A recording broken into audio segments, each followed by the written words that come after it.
You guys, we are building the fastest world record-breaking production car, and it's a Subaru.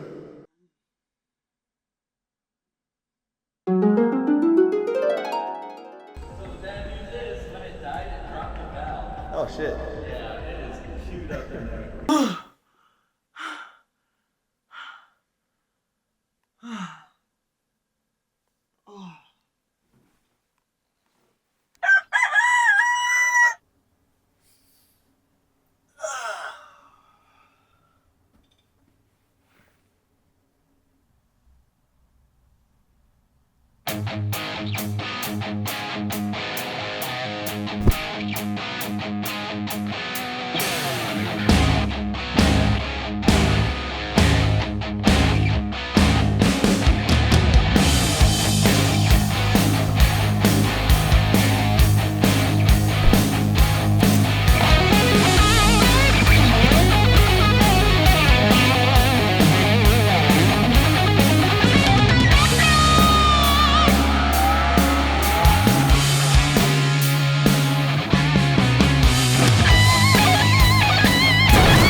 Welcome back, folks. For those of you that don't know, back in 2019, we started building this GC to beat the land speed record in the 1-liter factory supercharged class of 124 miles per hour. Whoa, whoa, whoa, whoa. Did you guys just hear little buddy say 1 liter? Well, you actually heard correct, because essentially what we have done is grab a EJ207, delete cylinders 3 and 4, remove all those valve train components, block off the oiling ports, and voila, you get yourself a 997cc EJ engine. Now, the class that we're running in essentially let us buy a Impreza 2.5 RS, slap all the WRX bumpers on it, throw in an EJ20, and enter it in as a WRX, because, you know, those WRXs now fetch quite the pretty pennies, so we went the budget route. One more thing before I let little buddy take over here. I'd like to thank each and every single one of you who's been watching our videos, subscribed, sharing them, because, well, we hit 50,000 subscribers, guys. That is an absolute huge milestone in my book. You know, I'm not gonna lie, I'm new here, and I did have my doubts on how well I was gonna do and how well people were gonna like me, but, you know, I'd say, so far, so good. So in order to celebrate, guys, I will be announcing a giveaway at the end of this video, so stay tuned. All right, little buddy, you take it from here. Unfortunately though, about 9 months deep into the build, this thing blew up on the dyno, and well, ever since it's just been kind of a decoration in our showroom. But luckily, that changes today, because IAG finally sent us over our new motor, and in today's video, we're going to be installing it.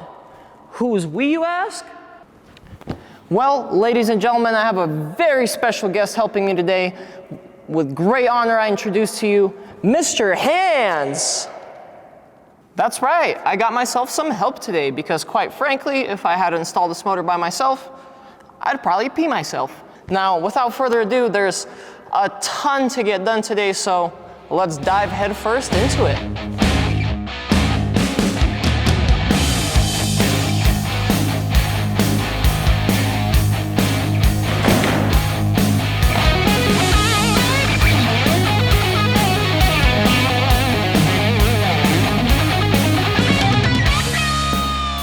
IAG was kind enough to send us our old internals out of the blown up motor, and well, here we are.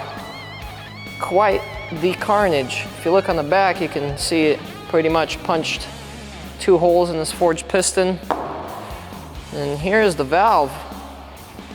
Quite the carnage. Well, we have the motor unbolted from the crate. Time to throw it on the cherry picker and hopefully get her in the car.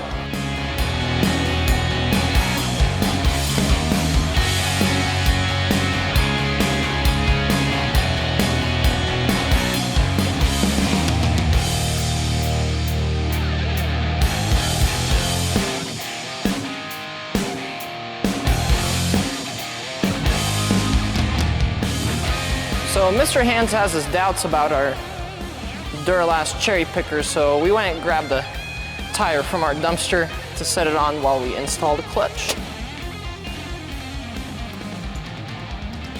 Got some new flywheel bolts right here, because the old ones were covered in red Loctite, like covered, so we just decided, you know what, $11 well spent. Let's get her done.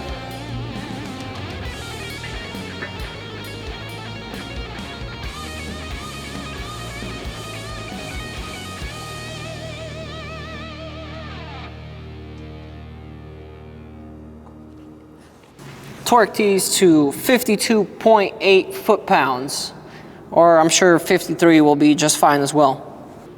And also treat it just like a wheel, tighten it in a star pattern. All right, go ahead and put the crank bolt in, and then preferably get a giant breaker bar and put it up against something so it can't move while you tighten down the flywheel bolts.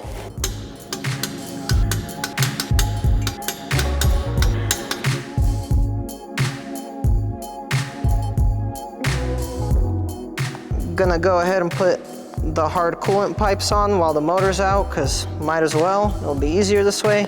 And probably throw on the dipstick tube as well. And then the motor's gonna go in.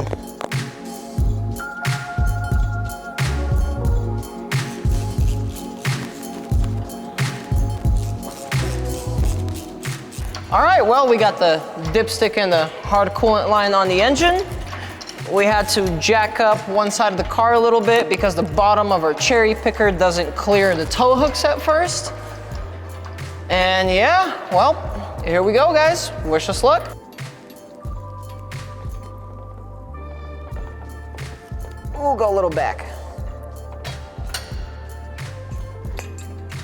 A little bit more. Try it. So it's gonna go forward a little bit.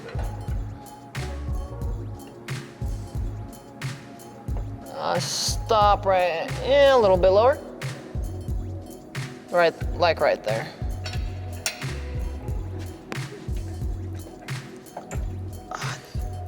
There we go. Thing's still hitting the mount on my side. Should we jack the tranny just a little bit higher?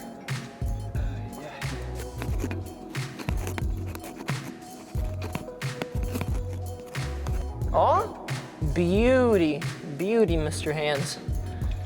So, come on. Yeah. Oh, it's kind of slipping it. It slipped in a little more. Yeah. What? How does that make any sense? It's catching something like, it's almost like he's catching the fucking input shaft. So we have the engine about as close as we can get it. And we're gonna hope that we can just get it sucked in with some bolts.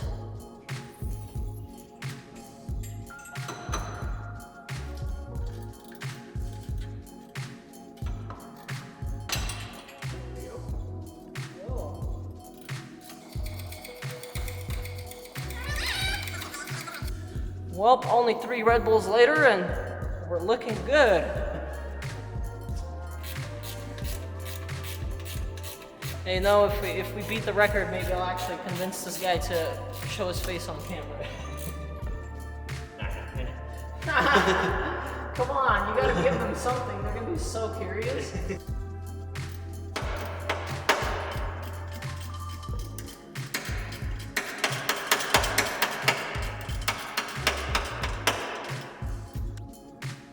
Okay, just getting one of the long bolts that we used to suck the motor to the tranny out. Oh, there we go. She's out. Now to replace it with the shorter one that's actually gonna stay there. Wait. Ooh. Very nice. Very nice, I like.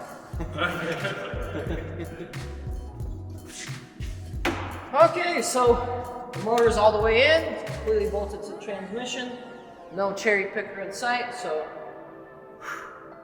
it's kind of hard, kind of easy. It's just, you don't want to rush these things or else you might damage something very expensive. But, so yeah, we're gonna get the motor mounts now bolted to the subframe and just button up a few other things before we split this video.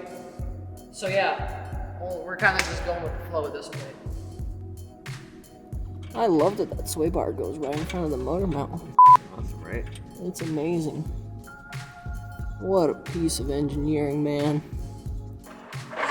Okay, now we're gonna get the clutch pin in, get the timing covers on, and possibly might do the exhaust before we end today's video, and then we're gonna button up hopefully everything else in the next video. So yeah, let's get it done. Get us out of here.